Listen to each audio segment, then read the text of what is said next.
Hello everybody, Peter here once again. I just want to give you guys a quick DIY for this refrigerator door handle, GE refrigerator door handle right here.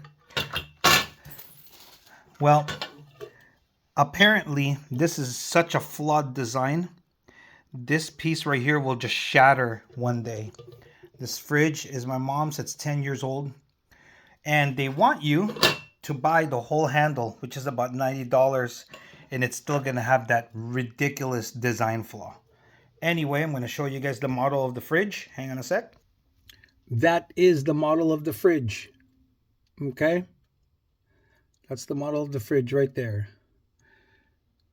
You can pause it now if you want, but basically it's the stainless steel one right here. Okay, what I did was I bought a machined Phillips screw with that angled head. You're not going to use the nuts. Unfortunately, they only sold this in combination.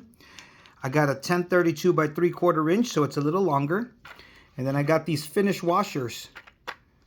What I did was that I put 3 washers backwards here, one here because that's all that could fit. You could possibly put 2 just to make it stronger.